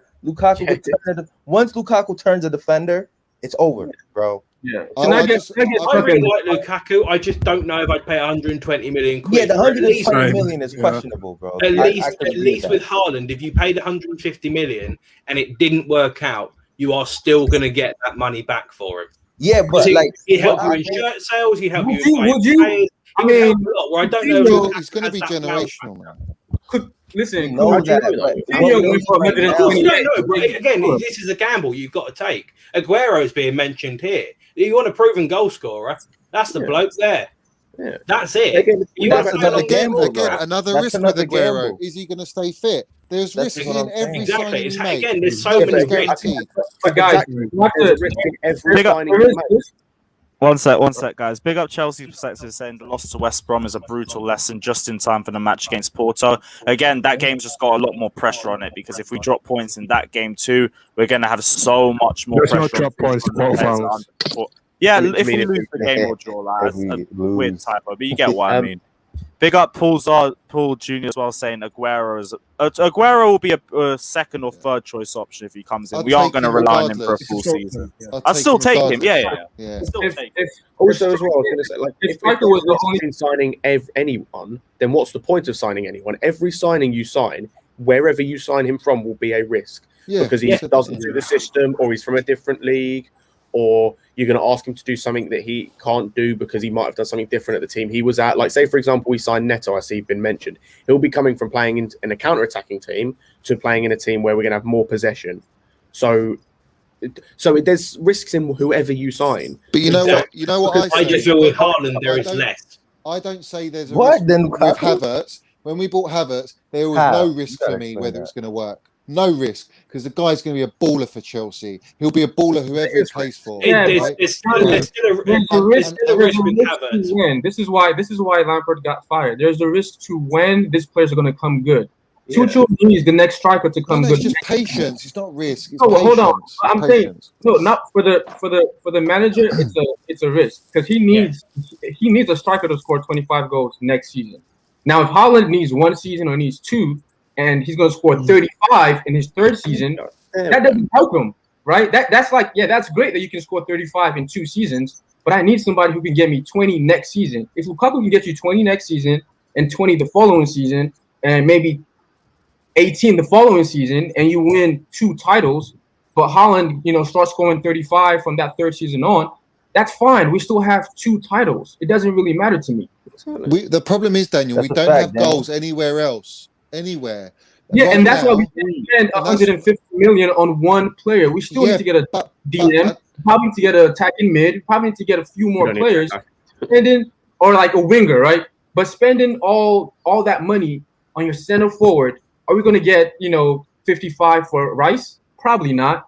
Are we going to get We might if they don't make Europa. They'll probably get Europa, let's say. But if They're not going to. They have no reason to sell Rice. Rice do does Chelsea- not- They don't know. Chelsea no want reason. Rice They're going to be in now, Europe next you year. know. Why would they sell one of their best players? I was going to say they have no. They didn't sell him last year when they had even less reason to sell him than Yeah, this year. he wants. They We all have know no he reason wants to to sell go. him. We all know he wants to go. Same way Chilwell wanted to go, and No, but there's a Listen- difference between wanting to go and pushing for a move. He might, Yeah. like for example, Haaland. I feel He like was- Haaland this season might want to move, but Haaland, because someone else was talking about a player like this for their team, he might want to go, but he won't push for a move because they're respectable.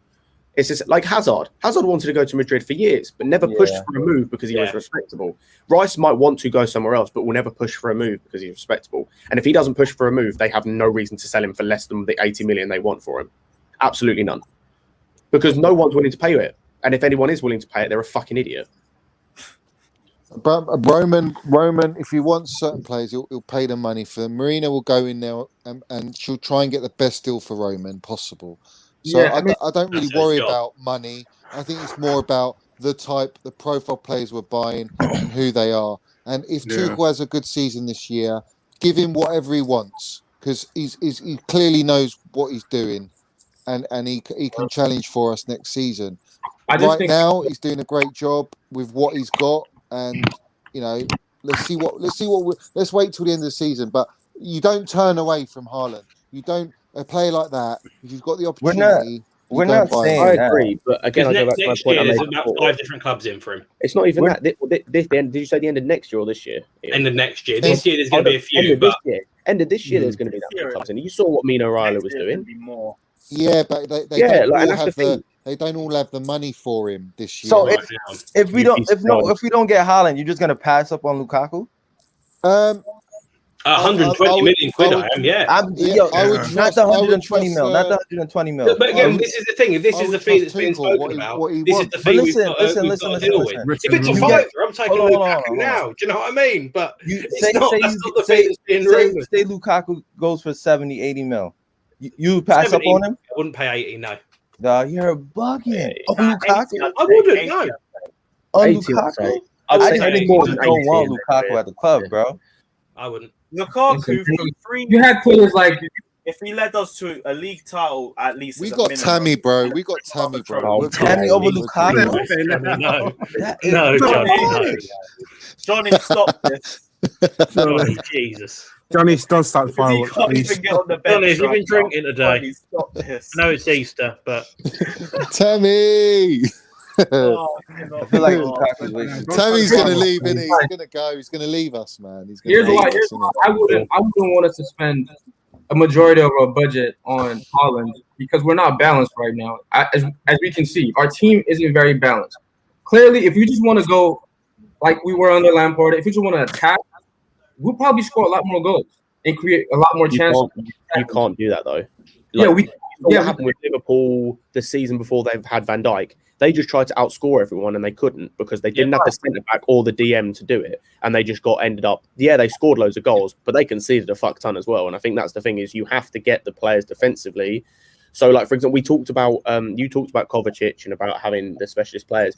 Kovacic in a midfield 3 next season, which I think is what we'll play, would work if we had the DM next to him. Same with Mount. I think Mount and Kovacic as the 2 8s in a 3 would work if we have the DM between them that will sit and let those two go forward and do what they do best. Which and I think that's the main. Kante, by the way, it's not. No, because Kante. We know this. It's not Kante. Kante doesn't sit. That's the problem. We need someone who's going to sit, and that I see people mention. I see Kessie mention. Who doesn't sit? Kessie's a box. We need a Matic. He's not a proper DM. Kante is not a proper DM. That's the thing. I see too many box to box. I see Kessie. He's a box to box. I've seen someone else mentioned. Who else is a box to box? We need someone like an Ndidi or a Rice who will literally. Zouma, the Brazilian player.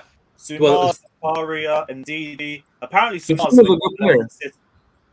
But again, I wouldn't mind playing a 2 in midfield with Conte and a defensive mid because that's what we played with Matic and Conte. And we never replaced it. I agree. We never replaced Matic. It worked perfectly because at least there, like no midfield is going to outrun them, outpace them, outpass them. You know what I mean? Like you have 2 solid players in there, and then the creativity can come from everywhere else.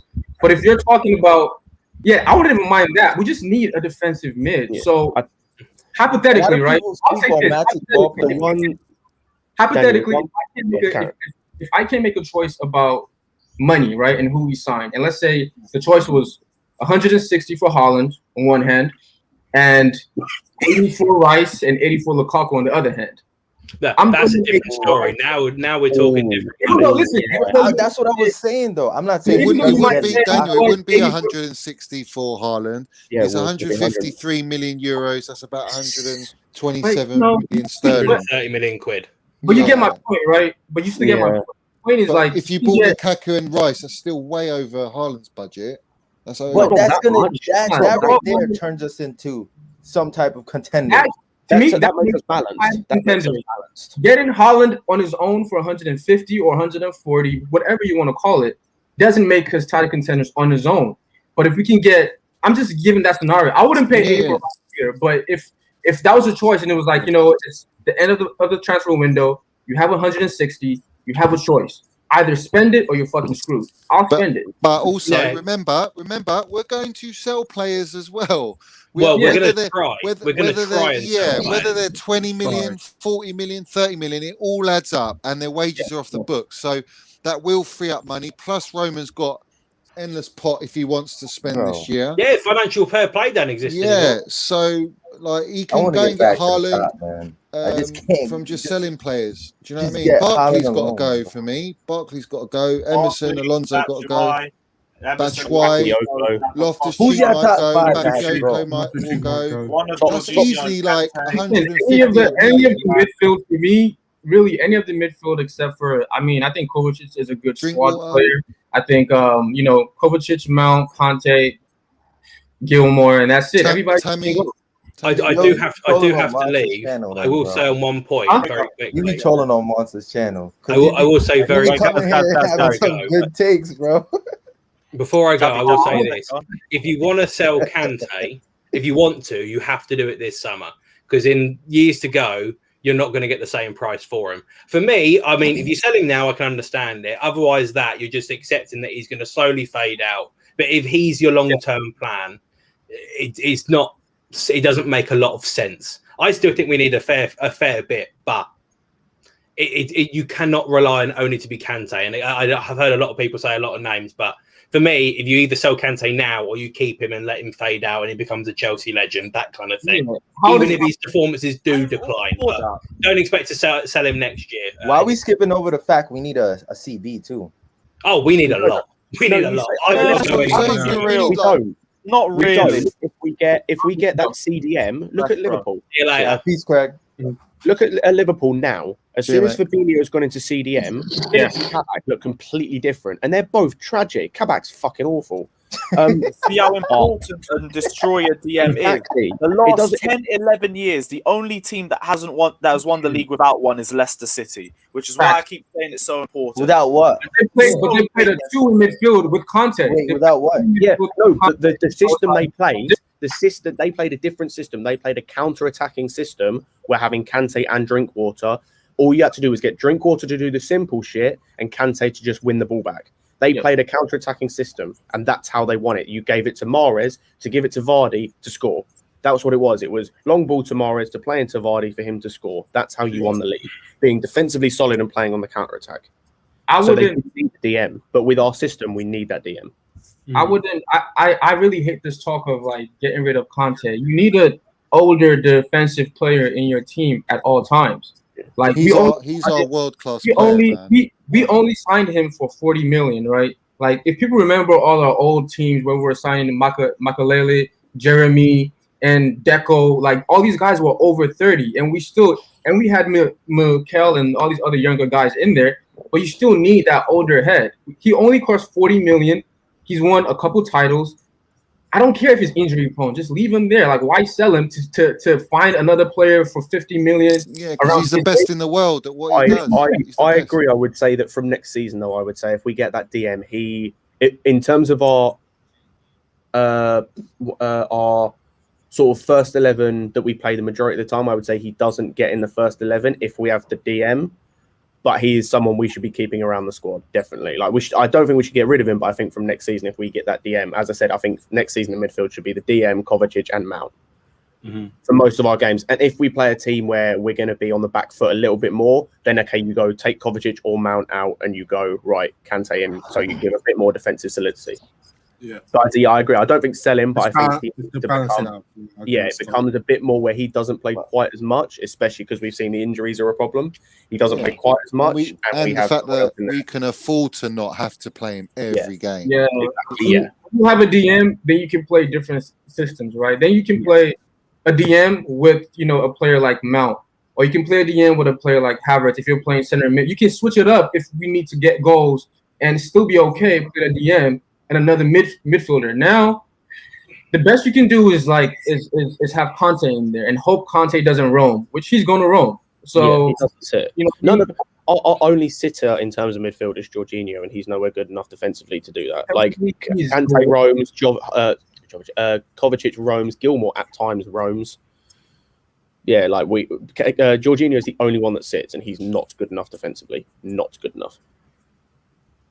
I think, and this is where a Mikel level player yeah, is useful in your team, because he was the same way. Like, he just sat there, right, and makes probably 10-yard passes, 8-yard passes. But Underrated, bro. He was underrated. defensively, he was a GOAT, right? No midfielder, no attacker. Like, he made so many tackles, so many interceptions. But that was his role, just standing there. And when he came on, if we're 1-0 up, that's it. It's 1-0. You're not getting it's over. You know what he's coming over. And I miss that type of player, like Matic. Like, when Matic comes on, it's like, okay, 1-0, that's it. Yeah. It's exactly with what you spoke about with Fabinho, where Fabinho does not get forward. He just sits, plays simple passes out to Wijnaldum, Henderson, or whoever, and he just sits. But you always need that. Leipzig game, I remember, like, I didn't watch it, but I kept up with it on BBC Sport. That Leipzig game, he sat and allowed Thiago to do what he does best, to just roam and play the ball forward and make stupid passes that no one in the world. Scott, when you have like a team that has like a bunch of creative players, that's almost like it's a requirement that you have to have that sitting DM, because otherwise you're going to be exposed. When teams like got no balance at all. I honestly think we're just 2 players away. You're not going to have a perfect team with 10 world-class players or 20 world-class players. Honestly, if we get a striker and a defensive mid, that solves. Then the rest of it is on coaching, right? Then you figure out how to fit all these players in the right, move them around. That's it. Now you have everything. In terms of winning the league, I'd say we're probably 3 players off, maybe 4 if you want to push it, but that 4th is like fine, bro. I was going to say mine would be a striker, a DM, a better centre back if you wanted to, just to make sure you're up there, and then if one's available, just because I'm not saying he's bad, not at all, because I think for me he's been our player of the season, but it's just you can upgrade him is Mendy, because I think if an Oblak, for example, became available, you go and get him. But it's not. That's why I say it's not a requirement. But like for me, if you get a centre back, but I don't think that's like 3rd choice. But a DM and a striker definitely, and then maybe like off the top of my head, like someone like an Alaba level, where I know we're not going to get him, but it's the first player that came to mind. Then I'd say we should absolutely be probably winning the league. We should be definitely up there. And with Tuchel, like with a coach like Tuchel, that most likely will happen. That's why I trust Tuchel. Give him what he wants. Yeah, he'll know what players. If it's not Tuchel, in terms of transfer, I see Tuchel a bit like Conte, right? Meaning, like, if you give him just the core pieces of what he wants, he'll figure out the rest.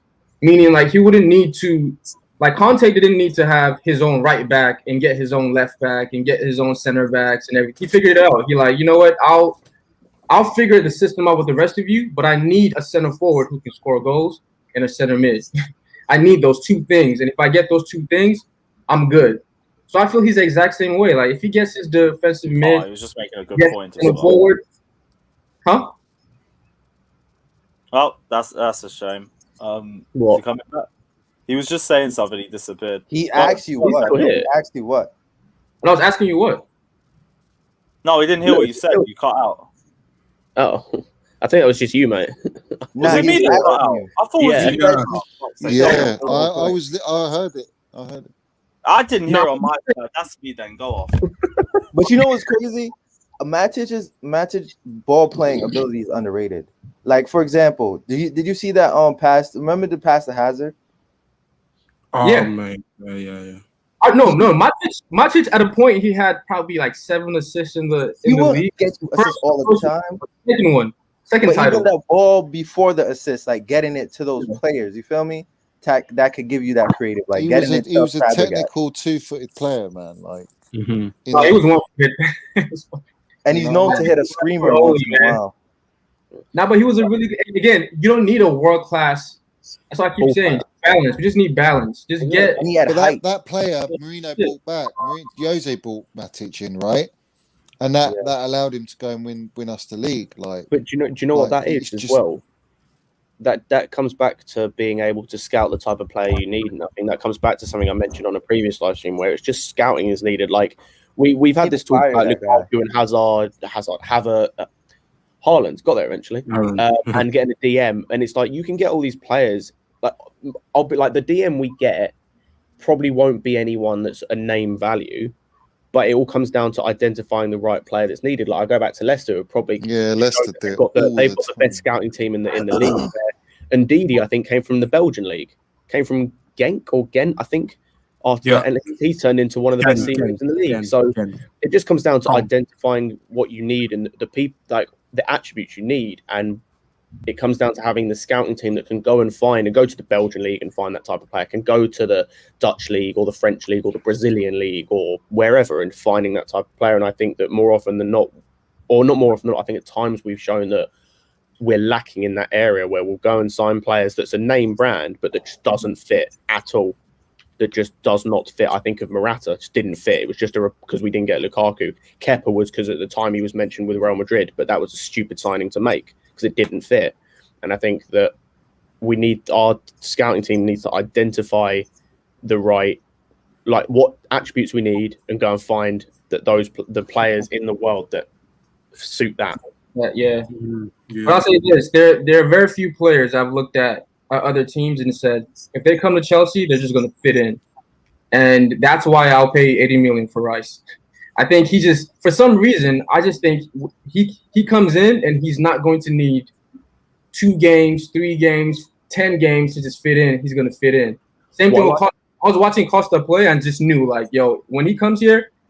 Honestly, I didn't know about Fabregas. I didn't think he was going to work, and he worked perfectly. So obviously, I'm not always right. But when I looked at Costa, I was like, yo, there's no way he's not going to work here. You always say that.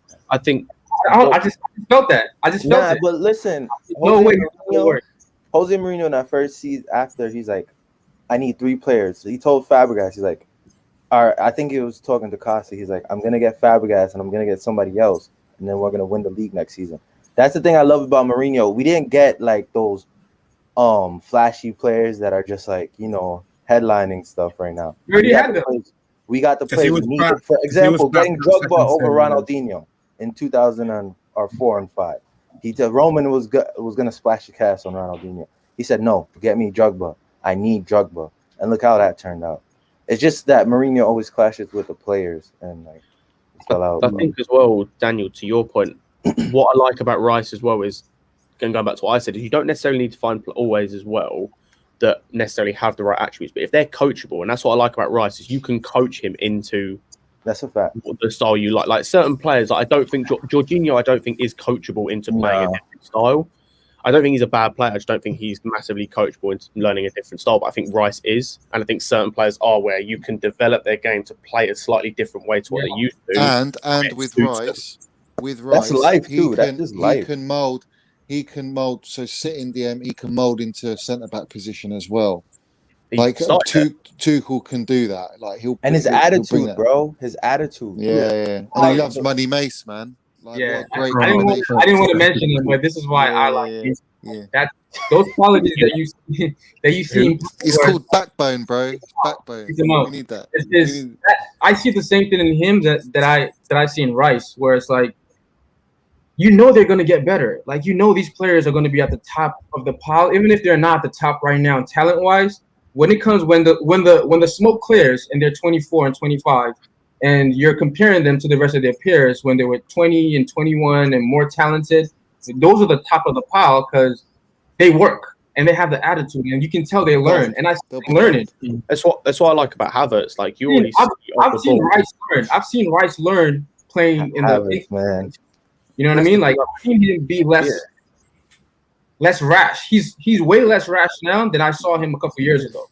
And you always need the players that know the league too. Like I'm always I'm not even a harsh. I don't feel like I'm a harsh critic.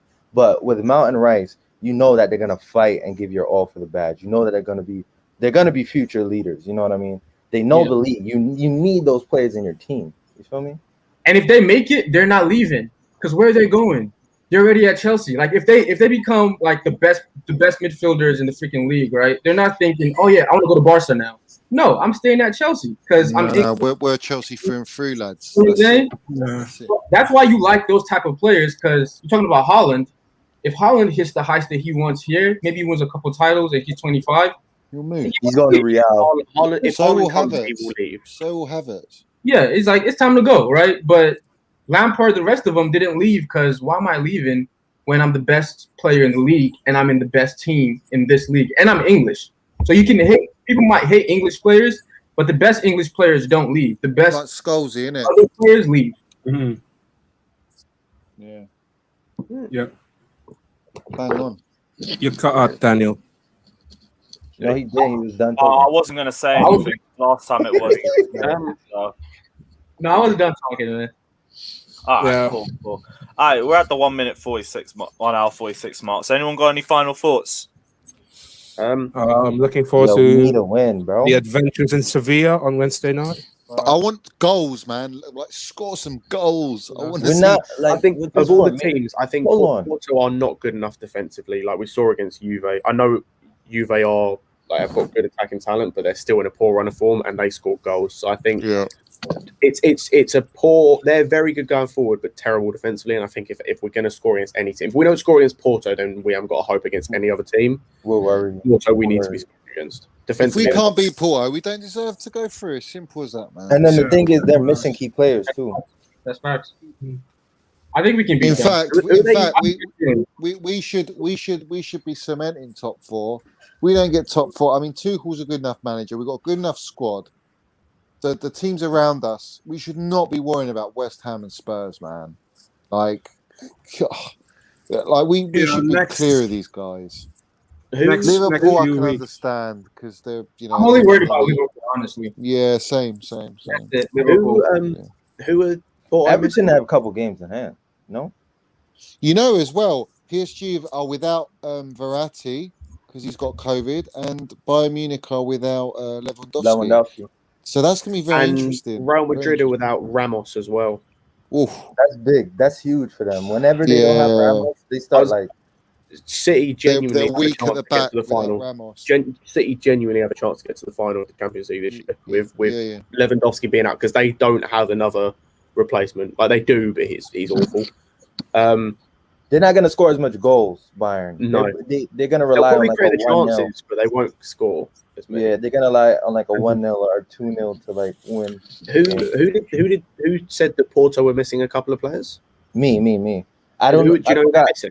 They're missing their key players. Hold on. Oh, I thought you were about to say keeper. I was about to say sorry.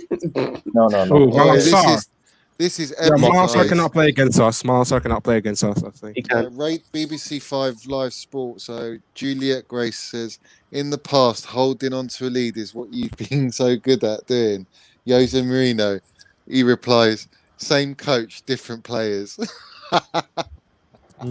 Right They're I know shit, he man. can't knows be doing they're that though, shit. because He he'd be knows falling they're out shit. with the Yeah, he's falling. Yeah, Lewis.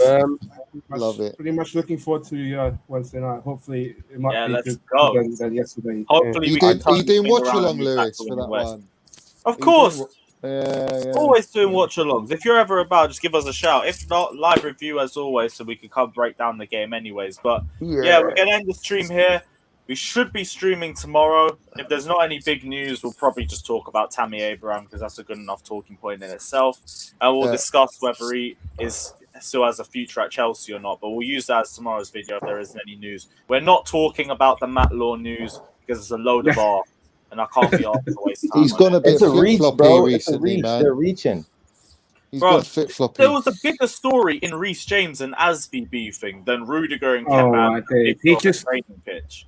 Literally nothing, but it's just agenda. They So try. You know what they're trying to do, Lewis? They're trying to take advantage. All right, we're on a. We just lost West Brom. All right. Oh, look, the players are fighting. They just need like people to read their stories right now. Tuchel got jinxed with winning Manager of the Month award, man. Just got jinxed. Yo, we go on this great run, and look who. I will say jinx if it happens the next few games. yeah, domino effect. Anyway, guys, we're going to jump off now. So smash the like and subscribe button if you guys haven't done so already. Check out everyone on their socials as well. And we will see you guys tomorrow for another video. Take care, like and subscribe. And as always,